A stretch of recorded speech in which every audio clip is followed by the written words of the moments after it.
Sung Jin Woo held up a photo, asking what Adam's true purpose was in showing it to him. Adam admitted that it was to maintain a friendly relationship with Sung Jin Woo, revealing this information beforehand because of the upcoming International Union Congress, where famous associations worldwide would participate. Hunter management agency Hoki would issue a warrant for Sung Jin Woo's arrest at the conference, meaning Sung Jin Woo would become the world's hunted target. Hearing this information, Sung Jin Woo couldn't believe it. For 10 years, he hadn't heard anything about his brother, and now, hearing that his brother had turned into a monster, with the suspicion of killing a national-level hunter alongside. Adam recalled Sung Jin Woo's terrifying power earlier, still feeling weak-kneed. Even the strongest sorcerer's spells only moved objects, while Sung Jin Woo's power was on a different level entirely. Perhaps he was the world's 6th-ranked hunter.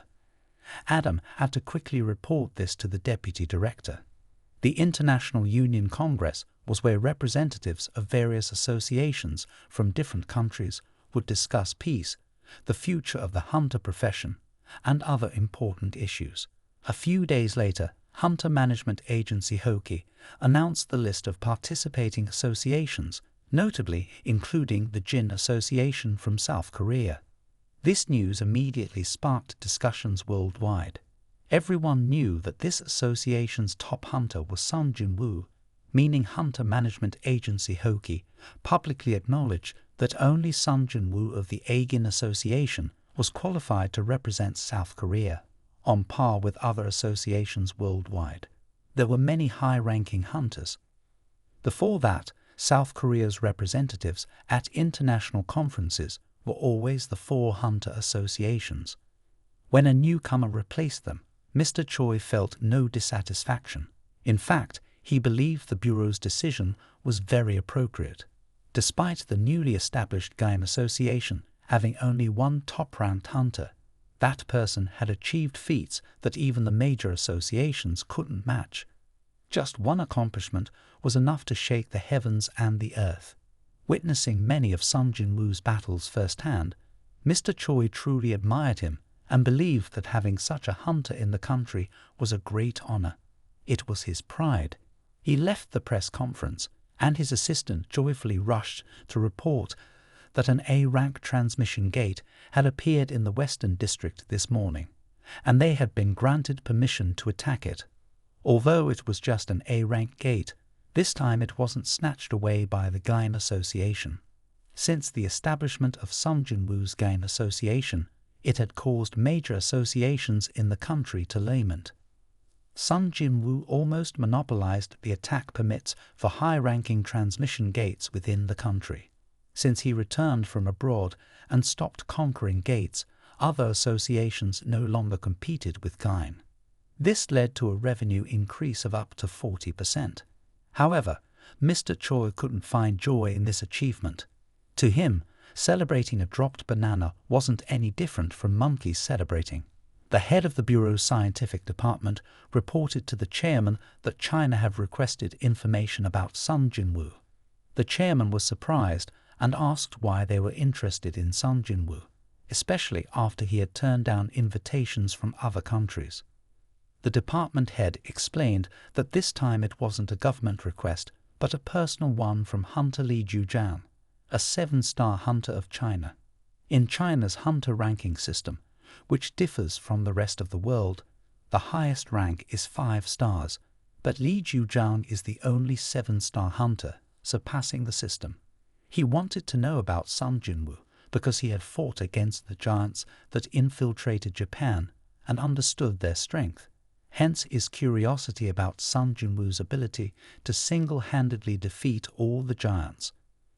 The chairman thought that perhaps Sung Jin Woo was what they called a hero, as even a superhero would refuse the request of another superhero. It was a matter of pride. The assistant then reported to Thomas that Sung Jin Woo would come to Hoki the next day. Thomas instructed him to summon Huang Dongseok to meet Sung Jin Woo. Thomas went straight to him and ordered not to attack Sung Jin Woo. Hearing this, Huang Dongseok felt dissatisfied, but dared not react due to Thomas' power. However, How could he tolerate his enemy coming to this country without doing anything? This made him choke. Just as he was about to object, he felt the overwhelming pressure from Thomas, leaving him breathless. Thomas pointed his finger menacingly at Hwang Dong-suk, warning him that it seemed like he had no right to speak up. These words made Hwang Dong-suk break out in a cold sweat, swallowing back his words. The assistant couldn't help but praise Thomas. Even the top hunters were scared of him. In the face of his powerful warning, few in the world could remain unaffected. However, he also understood Hwang Dong-suk's obsession with his prey, which was no less than Thomas. Thomas patted Hwang Dong-suk on the shoulder, repeating his warning not to attack Sung Jin Woo while he was there. During this time, Sung Jin Woo must be monitored closely 24/7, even though he would find it uncomfortable. It was better than dying outside Thomas' room. Hwang Dong-suk's face twisted in frustration, but he dared not defy Thomas' power, so he could only grit his teeth and respond. Thomas followed Hwang Dong-suk's figure, knowing this level of pressure still couldn't make him give up. He ordered that Sung Jin Woo must be watched closely while he was in Hoki. Although he would find it very uncomfortable, it was better than leaving Thomas' room. Hwang Dong-suk's face twisted, showing signs of frustration. Meanwhile, Hoki convened the international conference, inviting the strongest associations from each country to participate. Representing Germany, Renard felt puzzled by the large number of reporters present. The deputy leader explained it was because the recent hot Korean hunter was coming, and he had arrived. Renard wanted to get closer and introduce himself, but after taking a few steps, he stopped. Although others couldn't see it, he clearly saw countless shadows beneath his feet. This number was enough to fight against Hoki. He was too scared to approach anymore. Just like Sung Jin Woo with his keen perception, Yoo Jin-hoo advised him not to pay attention to famous people. Everywhere had fans like this, probably just wanting autographs. What surprised Renard was that even the head of the Eugenschul department followed along, indicating his intention to become Sung Jin Woo's bodyguard, which made Renard chuckle. Adam approached, respectfully greeting Sung Jin Woo and welcoming his delegation. He invited Sung Jin Woo to take a stroll. Sung Jin Woo's expression changed, asking if it was about his father. Adam hurriedly explained that it wasn't. He sincerely wanted to collaborate with Sung Jin Woo and promised not to cause him any harm. On the way, Adam invited Sung Jin Woo to collaborate because they had lost the national-level hunter Christopher, so they needed someone to bolster their fighting strength, and Sung Jin Woo was their best candidate. He projected an image showing the body of the giant dragon Kami, the biggest disaster humanity had ever faced, lying underground for 8 years, with the wormstone extracted from the dragon's body. Over the past 8 years, the Hunter Bureau has been searching for a hunter worthy of possessing it. Adam thought this condition would be enough to convince Sung Jin Woo, but to his surprise, Sung Jin Woo wasn't interested in the gemstone. He told Adam to flip the picture forward to see the dragon's body again. He asked Adam if Kami's body had been preserved by the Bureau over the years, to which Adam confirmed. Sung Jin Woo said, "Then let's head straight there.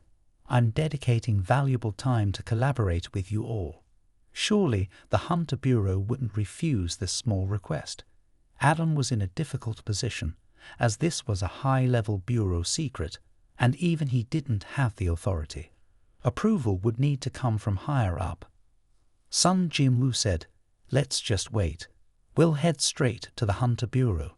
Adam had no choice but to present the matter to the Bureau chief. The chief was startled, not expecting Sung Jin Woo to suddenly appear at the Bureau. What surprised them even more was Sung Jin Woo's lack of interest in the gemstone, but his focus on the dragon's body instead. The deputy bureau chief remarked that the value of skills is infinite. Even top-ranked hunters, when purchasing a summoning stone for themselves, wouldn't care about the price.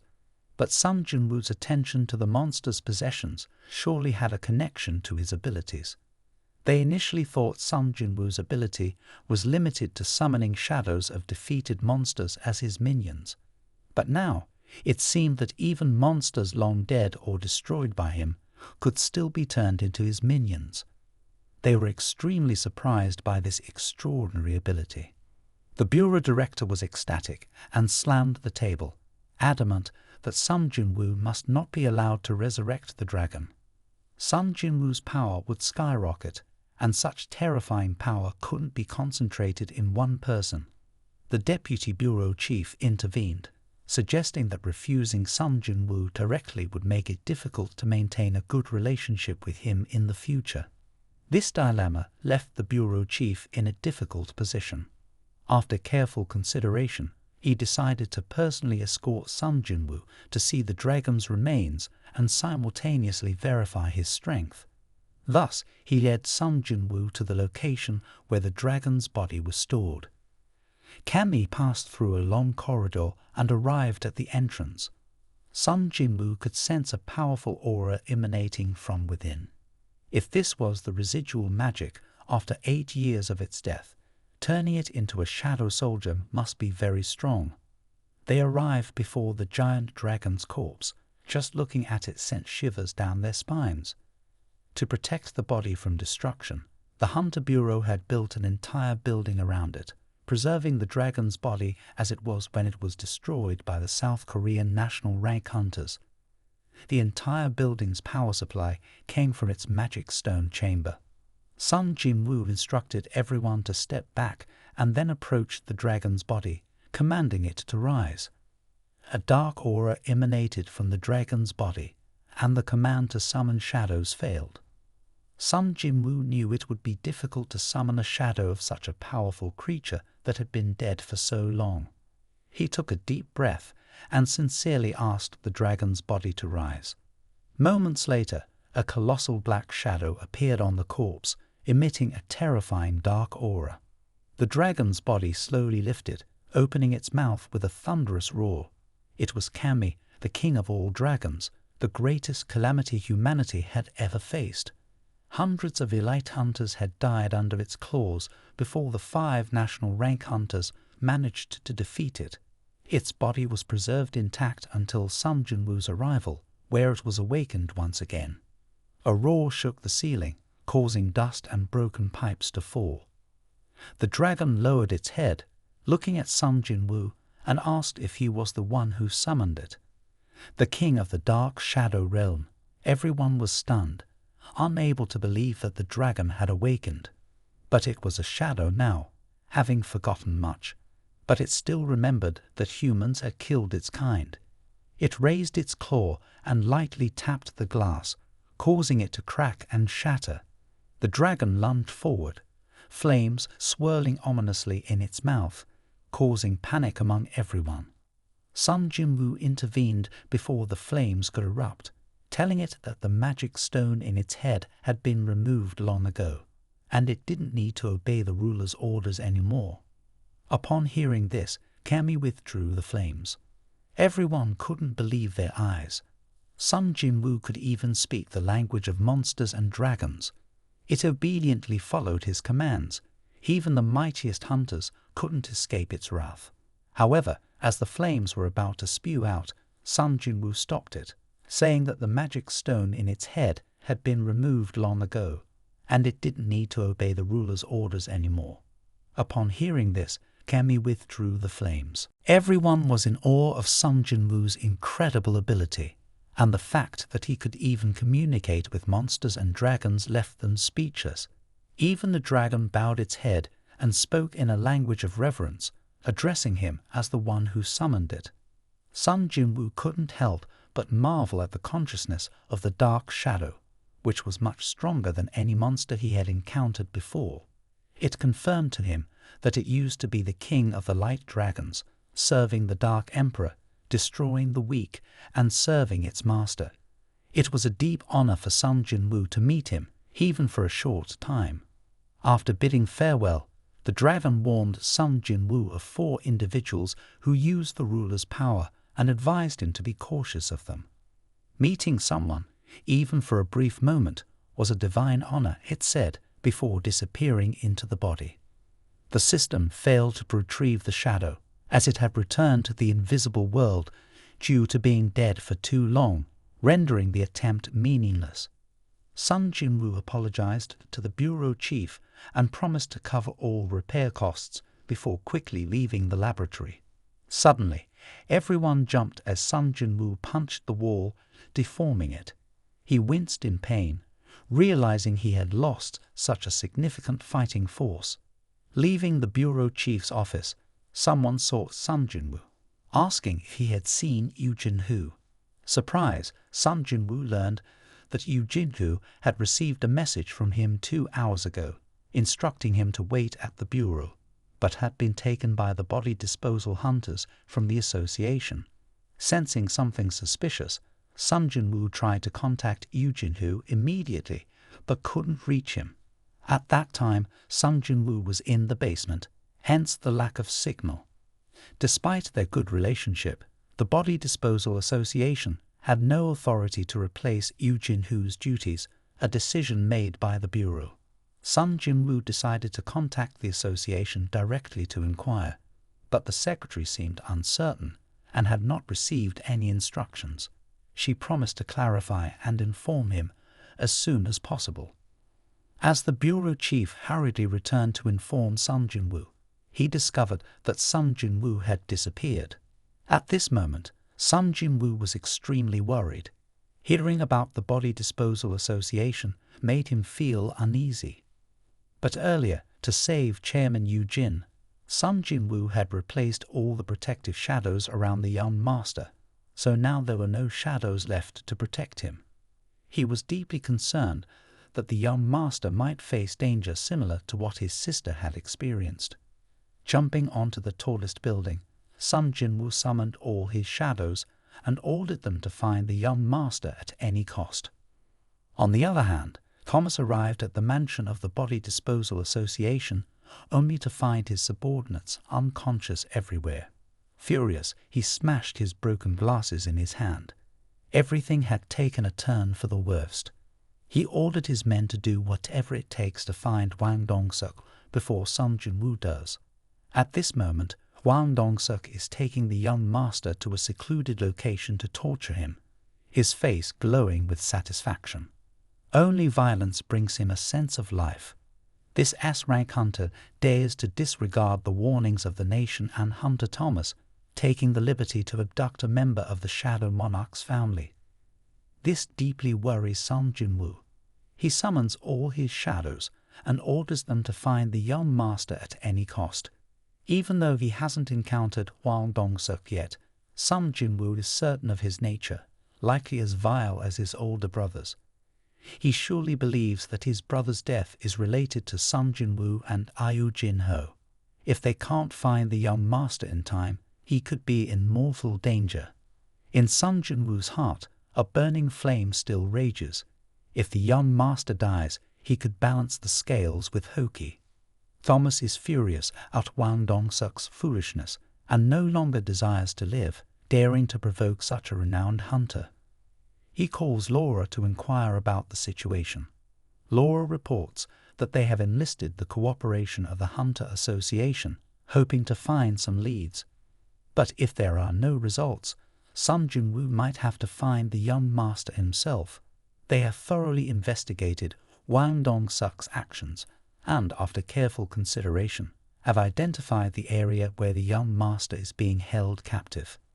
Thomas orders the mobilization of the entire combat force of the guild to that location, but he finds it hard to understand why the Hunter Association is cooperating so enthusiastically. However, there's something he doesn't know. The loss of an S-rank hunter has left the guild weakened. If they lose another member to Sung Jin Woo and Thomas, the consequences will be dire.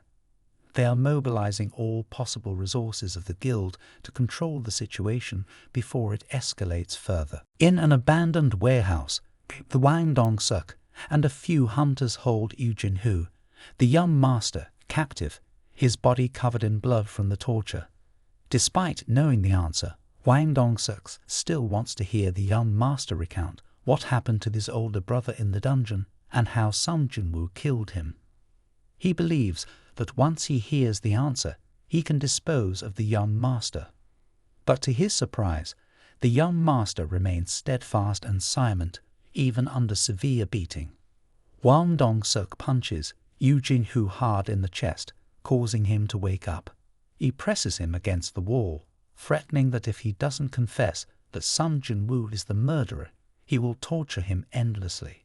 He points to a figure in the corner, claiming it's a nurse who will save him each time he's on the brink of death, just to prolong his suffering until he gives the answer Hwang Dong-seok wants to hear. Reminding Yoo Jin-hoo that they are in an abandoned warehouse and nobody will come to save him even if he screams, Hwang Dong-seok asks if he has changed his mind. The young master responds with 2 words, "You fool," and raises his hand, indicating contempt towards him. Enraged, Hwang Dong-seok grabs the young master by the hair, determined to torture him to death. But his dark shadow reminds Hwang Dong-seok to stay calm, reminding him that his target is Sung Jin Woo, not this useless brat. Seeing this, Hwang Dong-seok regains his composure and kills the young master.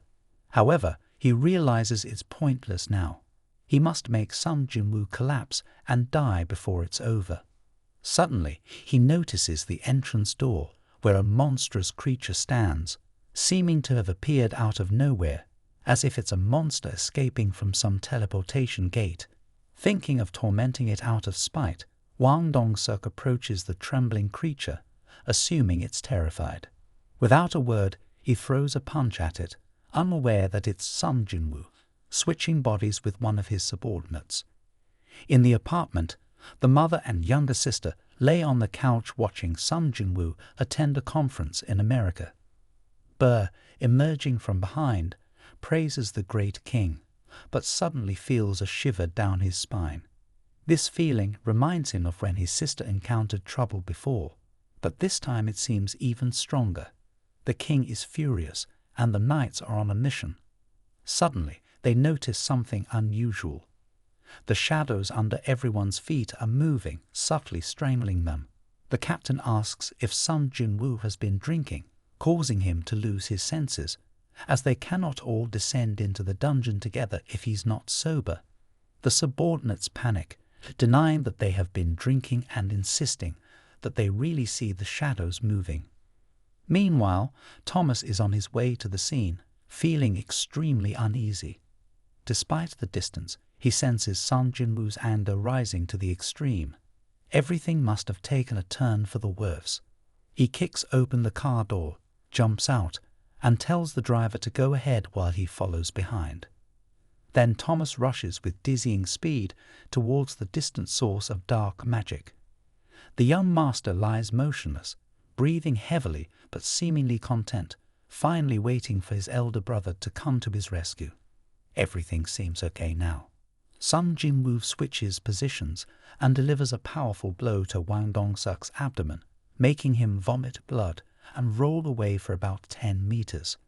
At this moment, Sung Jin Woo's anger reaches its peak, the orange flames still burning brightly in his eyes, unable to hide the emperor's rage. He rushes to the young master, who is gasping for breath, and gives him a first aid kit. However, the health system indicates that the target's condition is too critical to be recovered by medicine, fueling Sung Jin Woo's anger even more.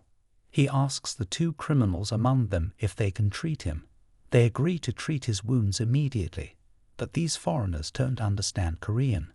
Hwang Dong-seok steps forward and translates Sung Jin Woo's words to his comrades, looking at him eagerly.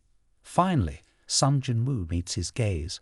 Sung Jin Woo issues a final order to treat the wounds, but the other guy still doesn't know the severity and advises him to investigate his boss first, like seeking death.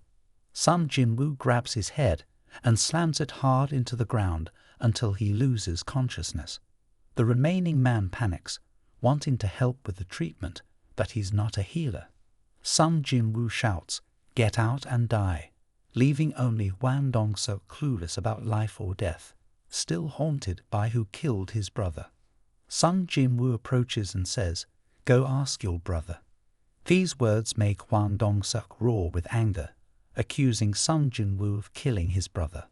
Hwang Dong-suk angrily throws a punch at Sung Jin Woo, who calmly avoids it and gently touches his side, causing Hwang Dong-suk to grimace in pain, spraying blood and flying away like a bullet hitting a large pipe. He gasps for air, unable to regain his composure when Sung Jin Woo comes close. Sung Jin Woo looks at him menacingly, grabs his head, and lifts it up, the sound of thumping echoing throughout the empty warehouse. Blood splatters on Sung Jin Woo's face, but he feels no pity. At this moment, Thomas rushes over, only to see Hwang Dong-suk being brutally beaten. Despite his disdain for Hwang Dong-suk's foolish actions, as a member of the association, Thomas must intervene. He orders Sung Jin Woo to release Hwang Dong-suk and stop there. But Sung Jin Woo, unafraid, looks at Thomas fiercely, saying, "I don't care." His words infuriate Thomas, warning Sung Jin Woo that if he doesn't listen, he won't show mercy. Sung Jin Woo tosses Hwang Dong-suk aside like garbage and says, "Come on then, you obey Hwang Dong-suk," even though he was nearly beaten to death, but now eagerly waits to see Sung Jin Woo killed. Thomas, tall and imposing, stands before Sung Jin Woo. "I am the head of the Corpse Clearing Association and also a national-level hunter. Give me face and let Hwang Dong-suk go. This time I will compensate you for the damage," Thomas says, but Sung Jin Woo, resolute, replies, "Even if you are whatever you are, you cannot stop me from killing that bastard." Thomas, enraged, meets someone who is still as stubborn as before. After learning Sung Jin Woo's identity, Thomas, born into a poor immigrant family, was surrounded by enemies. But fate gave him extraordinary talent, overwhelming strength capable of crushing opponents in a series of consecutive battles. He understands his own strength, able to change those who oppose him, how power works and violence. He uses all he has to dominate and become a true king. When a new force appeared, no one had ever stopped him from killing, not even the holy. Anyone who tried was killed. He forced all those who looked down on him to kneel before him. Violence is supreme. He is a believer in violence, so he knows how to deal with Sung Jin Woo. He punches Sung Jin Woo hard. At this moment, the top forces of the Corpse Clearing Association arrive, but they only have time to flee when they hear a loud explosion. A figure seems to have been pushed out of the warehouse, running away when the smoke clears. They see Thomas standing in a defensive stance, his face full of astonishment. His limbs are numb, never expecting any force to make him lose face like this in front of everyone. Thomas roared threateningly, declaring his intention to break Sung Jin Woo. At that moment, Sung Jin Woo's shadows had also arrived. He ordered Kaiser and Iris to take the young master to the nearest hospital and use every means to save him. Kaiser received the order and flew away with Yu Jin-ho. Sung Jin Woo stepped forward, facing the top forces of the Association of Hunters. The two largest associations in the world were now in tense confrontation, ready to engage in combat at any moment. Thomas's face showed a clear expression of satisfaction. Now, Hwang Dong-suk was no longer relevant. There was only one way for Thomas to restore his honor, to kill the arrogant Sung Jin Woo. He issued a final warning, stating that if Sung Jin Woo admitted his mistake and apologized now, he could be spared. But Sung Jin Woo remained silent, responding only with a defiant gesture, causing Thomas to lose his temper. His entire body radiated a bright golden glow, his muscles bulging significantly larger than before. The two sides stared at each other, the black and golden forces roaring loudly before charging into battle. The soldiers of the Association of Hunters planted their shields into the ground, forming a defensive line. A massive golden shield appeared, and the soldiers of darkness rushed forward, only to be shattered upon impact. Thomas charged forward like a raging bull, plowing through the ranks of dark soldiers with ease, easily overpowering them. The knights raised their shields to defend, but Thomas leaped up, spinning around in a circle, delivering a powerful kick that shattered both shields and soldiers alike. They were no match for him. Entering the warehouse, he found chaos inside. Sung Jin Woo didn't need to lift a finger, using only his shadows to incapacitate Thomas' limbs. Thomas immediately rushed towards Sung Jin Woo. Iron, seeing this, abandoned the battle to protect his master. But compared to a national-level hunter like Thomas, Iron's strength was vastly inferior. With just one blow, Thomas defeated Iron, simultaneously realizing that Sung Jin Woo had disappeared. When he reappeared, the situation escalated. Sung Jin Woo was right beside Thomas and made a slight scratch on him, causing no significant injury. In response, Thomas angrily swatted Sung Jin Woo away. Thomas mocked Sung Jin Woo, underestimating the national-level hunter. He raised his hand, gathering strength, then used a suction technique to pull Sung Jin Woo closer, continuing to taunt him. Seeing no other options, Sung Jin Woo exploited the suction force, using the power of the ruler to immobilize Thomas and swiftly deliver a punch to his shoulder, sending Thomas stumbling back several meters, his eyes filled with astonishment. Thomas muttered, "I was knocked away," before Sung Jin Woo swiftly approached, unleashing a barrage of rapid punches on Thomas. Realizing they were engaged in combat, the hunter's group quickly mobilized. Adam, fearing the worst outcome, rushed to intervene, knowing that regardless of the victor, it could spell disaster for the nation. Witnessing Thomas' transformation, Sung Jin Woo understood the gravity of the situation. In the year following the battle with the Kami dragon, 4 individuals, including Thomas Under, had survived and borrowed the power of the ruler. Thomas had now undergone transfiguration.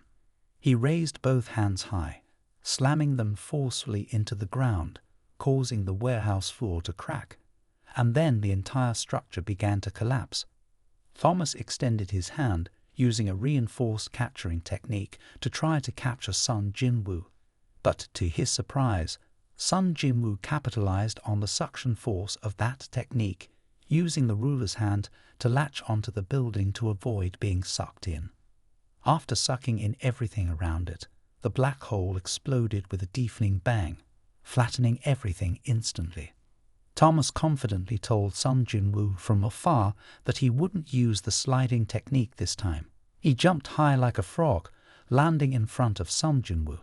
Sung Jin Woo kicked him while falling, but Thomas raised his hand, using a capturing skill to try to catch Sung Jin Woo. However, Sung Jin Woo took advantage of the suction force of that technique, using the ruler's fist to charge straight at Thomas, leaving him astonished. Thomas thought, if Sung Jin Woo doesn't dodge and just faces me head-on, then bring it on. He enhanced his strength, extending his fist to face Sung Jin Woo. A loud bang echoed as the armor on Thomas' hand began to crack. Sung Jin Woo's strength surpassed his. Thomas widened his eyes in disbelief as he was thrown back like a bullet, crashing into the building behind him, then collapsing amidst the rubble, groaning in pain. Before he could regain his composure, he saw Sung Jin Woo rushing towards him in panic. He raised his giant fist, but Sung Jin Woo swiftly dodged, grabbing both of Thomas' legs and delivering a powerful knee strike to his face. A cracking sound echoed from his helmet. At this moment, the hunters' group arrived at the scene. From a distance, they sensed a massive surge of mana, truly horrifying. They couldn't comprehend what monstrous entities were engaged in combat. Adam instructed everyone to prepare themselves mentally to intervene, knowing they could be affected or endangered. Then they witnessed the unbelievable scene, the national-level hunter Thomas being pinned down and pummeled into the ground by Sung Jin Woo. Thomas couldn't comprehend how a sorcerer could possess such immense power and speed, even surpassing his own. He muttered in disbelief, "I'm losing. No, I can't lose." He struggled to raise his hand, but Sung Jin Woo immediately knocked him away once again. Sung Jin Woo continued his relentless assault on Thomas' armor. Under Sung Jin Woo's fierce attacks, the armor began to crack and shatter. Thomas struggled to his feet, roaring defiantly, "I am Thomas. Do you think I'm so easily defeated?" But to Sung Jin Woo, it was just the meaningless roar of a weakling. Thomas tightened his fist, remaining cold and composed. "I told you, I don't care if I see leaders being brutally beaten," he said. The members of the Corpse Clearing Guild stood frozen, none daring to intervene except for the guild's members. However, Sung Jin Woo was too enraged to be stopped. He continued to pummel Thomas relentlessly, completely breaking through his helmet and armor with lethal blows, making Thomas realize the power disparity. If he persisted, death was the only outcome. Finally, he uttered the two softest words, "I surrender." Hearing this, Sung Jin Woo halted his assault. Thomas's armor was nearly destroyed, leaving him bare before everyone's astonished gazes. Thomas, undefeated until now, was reduced to such a pitiful state by Sung Jin Woo alone. Only Sung Jin Woo could accomplish such a feat.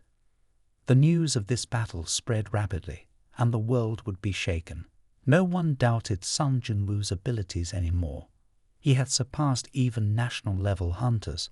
Seeing the battle's end, the guild members rushed to treat Thomas' injuries, but they found his bones broken and him bleeding profusely. He couldn't be saved alone. They had to mobilize all their healing forces. Luckily, thanks to his sturdy armor and endurance, Thomas had withstood most of the damage. Without it, even 10 lives wouldn't be enough. Meanwhile, Sung Jin Woo emerged unscathed, with only Hwang Dong-suk meeting a tragic end in a pool of blood. This outcome was considered fortunate for the guild. They had only lost Hwang Dong-suk, a Class S hunter, and a few abandoned buildings were damaged, still within their control. Sung Jin Woo used his swap skill to replace his position with Bae Uijin, focusing on treating the hair while carrying Hwang Dong-suk's shadow. They went to a rooftop in a building in Hankwok. Hwang Dong-suk's shadow carried his memories, feeling regret before the true king, but still asking to be named. Sung Jin Woo, still angry, called him Raidi, accusing him of dying due to greed.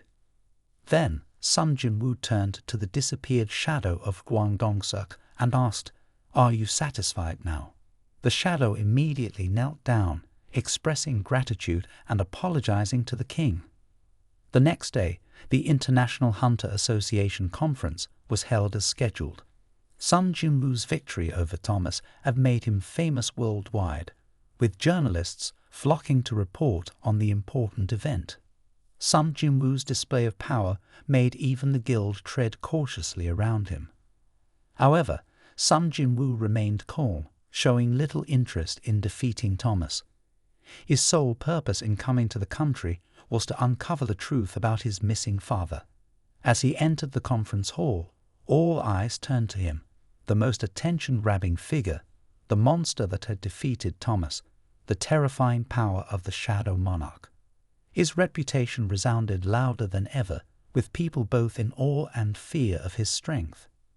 Sung Jin Woo, however, remained indifferent to his victory over Thomas. The conference began, and an old, frail professor stepped forward to introduce himself before addressing the main issue. As everyone knew, the number of dimensional gates was increasing rapidly worldwide, accompanied by the emergence of formidable monsters. But what few knew was the abnormal phenomenon in the atmosphere, the rising concentration of mana, or in other words, demonic energy. The professor displayed a world map showing the locations of significant demonic energy concentrations, with Seoul, the capital of Hankwok, being the highest. Sung Jin Woo paid attention to these 9 locations, wondering if they corresponded to the 9 monarchs. But the professor warned that the cause of the concentrated demonic energy remained unclear, though its appearance heralded an impending disaster. He urged everyone to prepare and strengthen their defenses before the catastrophe struck. After the professor's speech, the stage was handed over to the guild's chief. He delivered shocking news from 2 weeks ago. National-level hunter Christopher had been brutally murdered. This news stirred the entire conference hall, with people speculating whether it was an international prank. The death of a national-level hunter could only be achieved by an extremely powerful individual. Everyone looked at Sung Jin Woo, the only one who could defeat a national-level hunter, but Sung Jin Woo remained calm, uninterested in explaining. The guild chief explained that they had identified the suspect as S, which eased everyone's minds, knowing that the culprit wasn't Sung Jin Woo. However, upon closer inspection of the suspect's portrait, they noticed that S bore a striking resemblance to Sung Jin Woo. Despite being aware that many Koreans looked similar, S seemed too much like Sung Jin Woo. They tried to convince themselves that it was just a random coincidence, but Sung Jin Woo felt surprised. He remembered Kami's warning that only 4 people could wield the power of the monarch, and they should be wary of them. So why did they produce someone identical to his father? The guild chief continued to explain that S appeared from a dimensional gate in Hoki and could speak Korean. Therefore, Wang Dong-seok was assigned to make contact. During the interrogation, S subdued the guards and escaped, demonstrating immense power. Normal Class S hunters wouldn't stand a chance against him. It was presumed that S had killed Christopher, the national-level hunter. Video footage showed the city in chaos, with S depicted amidst the flames. Sung Jin Woo, with his keen eyes, noticed that his father seemed to be murmuring something. Green appeared behind him and relayed what Sung Jin Woo's father was saying. This confirmed to Sung Jin Woo that indeed his father was missing, but the truth remained unclear. After the conference, an order to hunt down the Class S hunter would be sent to all countries. Anyone who found any clues about him would be pursued relentlessly. At this point, a lawmaker raised a question: why not disclose the identity of the suspect? The guild chief hesitated and explained that the suspect's identity was related to a hunter in the room, so they decided not to reveal it. He asked if there were any other questions, and the meeting concluded. Lee Ju-jang, sitting in the back row, raised his hand and asked why they didn't publicly announce the suspect's identity, stating that it would be more beneficial in the pursuit. Seeing the guild chief's silence, Lee Ju-jang directly inquired about the relationship between the monster and Sung Jin Woo. Realizing that they couldn't hide it any longer, the guild chief informed everyone that the suspect was Sung Jin Woo's father. This revelation once again stirred the entire assembly, with whispers spreading about how Lee Ju-jang had voiced what everyone was thinking, but afraid to say, showing no fear himself. Sung Jin Woo boldly questioned the hunters, openly asking them how they would react if the suspect turned out to be his long-lost father, and the hunters were tasked with pursuing him. Sung Jin Woo's response was chillingly cold. Hunting monsters was, of course, expected of the hunters, and if his father truly was a monster, he would personally take him down. However, if his father turned out not to be a monster but indeed his father, Sung Jin Woo's gaze turned sharp as he declared that he will eliminate all hunters, even if it meant opposing the entire world to protect his family. He stated this with the utmost ruthlessness, emphasizing that he would do whatever it takes to protect his family, even if it meant becoming enemies with the whole world. Adam couldn't hide his admiration for Sung Jin Woo's resolve. Among the top 500 hunters worldwide from 120 countries, only 2 people dared to speak such words in front of everyone: Sung Jin Woo and another individual who was currently hospitalized after a battle with Thomas. This bold statement caused a stir among the crowd of 7-star hunters. Lee Ju-jang approached Sung Jin Woo along with his bodyguards, speaking fluently. Adam stood by to translate. Lee Ju-jang recounted capturing a gigantic monster from a level S gate in Japan, which had made its way to the shores of China. The monster was even more powerful than anticipated, especially when confronted underwater. Lee Ju-jang expressed his eagerness to meet someone who could effortlessly defeat such a formidable foe.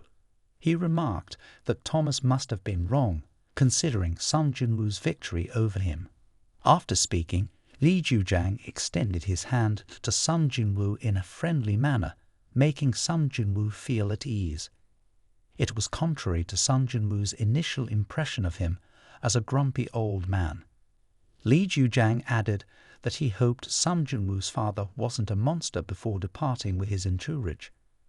Approaching Sung Jin Woo, next was the chief, who wanted to have a private conversation with him. He led Sung Jin Woo to a building where Channel was also present, smiling warmly. Sung Jin Woo was quite surprised, considering that she had nearly died because of him before.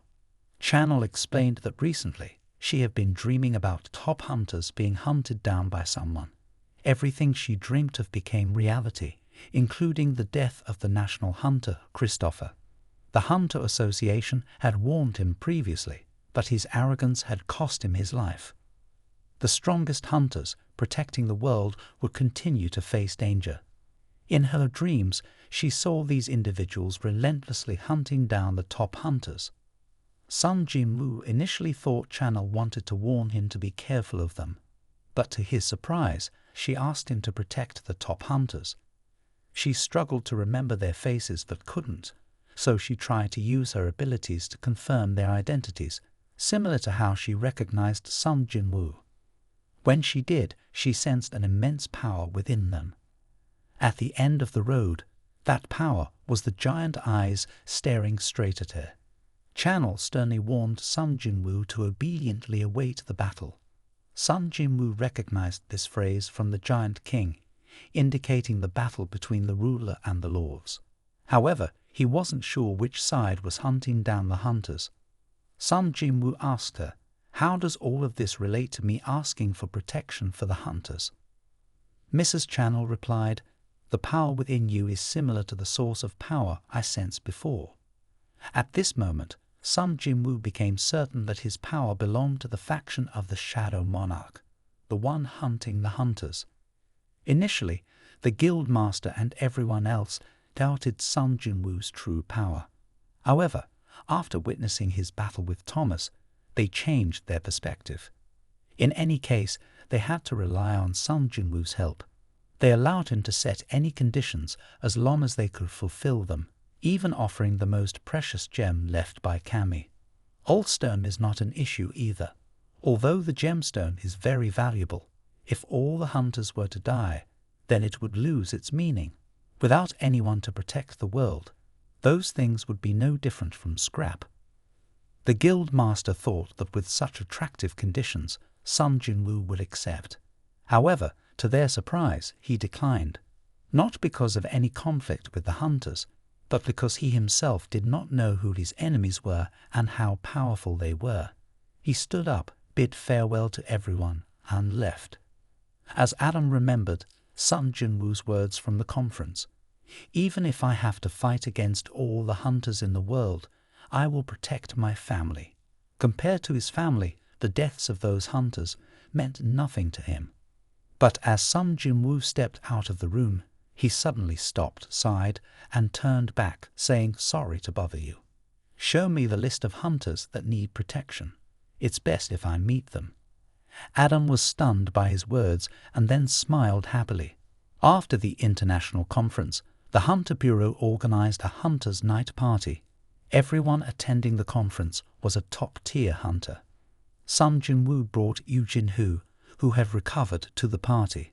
The young master was deeply moved because Sung Jin Woo had fought with Thomas for him. Suddenly, an older gentleman from the organization's forces approached Sung Jin Woo and introduced himself.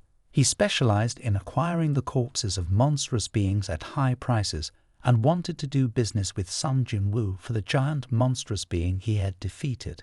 Sung Jin Woo promptly introduced him to the young master, acknowledging his status as a business heir.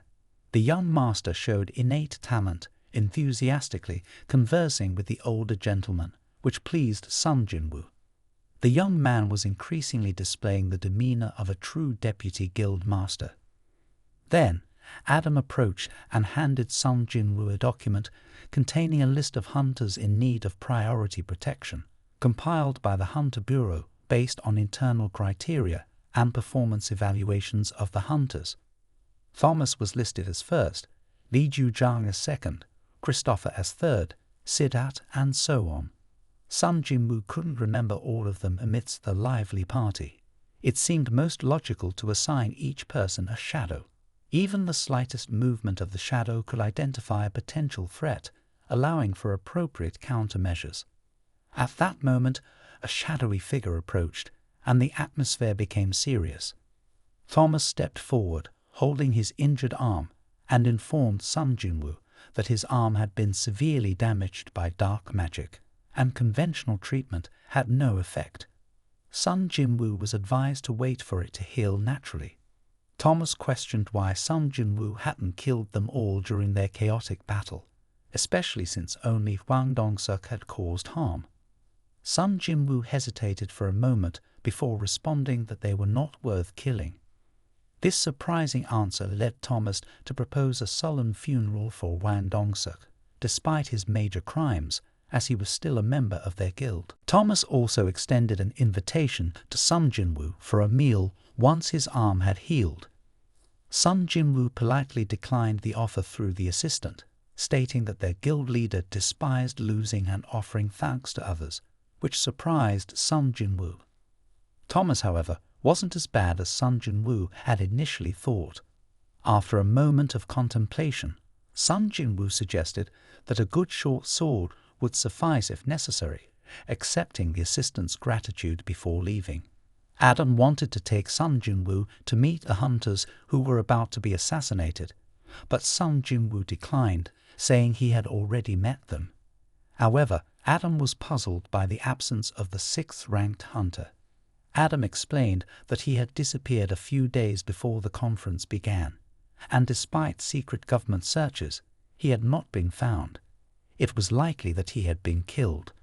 Meanwhile, at the Korean Hunter Association building, the guild leader Gong Jung-hee was working when he suddenly felt chest pains. Heart disease was nothing new to him, but recently the symptoms had worsened. He looked at his trembling hands. His body seemed unable to endure any longer. The doctor had warned him that without rest, he would only have 6 more months to live, but he had already surpassed 2 years. Even though his end was near, he felt no surprise. He believed he had lived long enough. At that moment, Gong Jung-hee's phone rang with his wife's reminder to come home. He suddenly realized he had been working for a long time and decided it was time to leave. Just then, he jolted upright, looking out the pitch-black window. Clearly, he had just sensed a terrifying surge of dark magic, but he didn't know from where. On the sofa sat a shadowy figure. As Gong Jung-hee noticed him, the figure grinned maliciously. He had placed a sealing spell on the office, isolating Gong Jung-hee from the outside world. Gong Jung-hee felt astonished by the immense power of the eerie old man, to the extent that he couldn't sense any aura. Could this be a dream? All he saw was the man waving his hand, causing a small shard of ice to fly up and land on Gong Jung-hee's shoulder, instantly freezing it upon contact, causing him intense pain. This pain made him realize it wasn't a dream. He asked the monstrous figure who he was, but the entity showed no interest in Gong Jung-hee as a human being. Standing up, the figure emitted an extremely cold stream of dark magic, calling forth the hidden power within Gong Jung-hee's body, but it remained dormant. The sinister figure guessed it was afraid its vessel would be destroyed, so it ceased its efforts. With a wave of its hand, it created a growing icy magic sphere and hurled it towards Gong Jung-hee, tauntingly remarking that it finally pulled him out. It followed up with another magic sphere, but as it approached, Gong Jung-hee shattered it, creating a large hole in the wall, emitting a dazzling golden light. He was the brightest light the old man had been seeking for so long. The villain laughed wickedly. "I've been looking for you for a long time, fragment of light. I never expected you to be trapped in this decaying shell, unable to wield your power. We've located the positions of the 7 individuals, 2 of whom have been eliminated. It's a pity you'll meet your end here. I'll destroy your foolish plan," he said. The Ice Emperor Chokun, chuckled. "With this decrepit body, how do you plan to harm me?" He took a deep breath and clapped his hands together. The gigantic ice pillar flew toward the fragment of light, but it didn't evade. Instead, it lowered its head and shattered the pillar with a powerful blow. Then it rushed forward, delivering a punch towards the Ice Emperor. Quick to react, the Ice Emperor dodged and shot out a sharp ice spike from his body. Luckily, the fragment of light managed to retreat just in time to avoid it. Undeterred, it continued to throw giant punches at the Ice Emperor, who raised a large ice shield to defend himself. The fragment of light gathered its strength and shattered the shield with a powerful blow. The two figures moved swiftly, dodging and attacking each other within the room. The fragment of light sighed, feeling its strength waning. It knew it had to act fast. Gathering all its power, it roared and unleashed a barrage of punches towards the Ice Emperor. However, it only managed to shatter the ice shield, being pushed back in the process. Seizing the opportunity, the fragment of light collapsed to the ground, its body weakening. The Ice Emperor sneered, mocking their futile attempts. But the fragment of light gripped its weapon tightly, refusing to give up. "You think we'll engage in a pointless battle? As if we haven't anticipated unforeseen variables," the fragment of light said, its voice filled with determination. The Ice Emperor, confused by the words, felt a surge of golden energy emanating from the fragment's body. Before he could comprehend what was happening, a loud thud echoed as the fragment slammed its weapon into the wall. Startled, the Ice Emperor realized that the attack wasn't aimed at him, but at the wall behind him. Cracks began to appear, revealing a small hole. Then the cracks expanded, forming a large opening that allowed them to see the world outside. The Ice Emperor struggled to understand, unable to change anything as the sinister fragment chuckled menacingly. Meanwhile, he released the dark ant that had been hiding within him. As it scurried away, the Ice Emperor paid it no mind, considering it a useless creature. However, before long, he sensed that something was amiss. The ant was a summoning beast. Quickly abandoning the fragment, he chased after the ant, which was fleeing underground.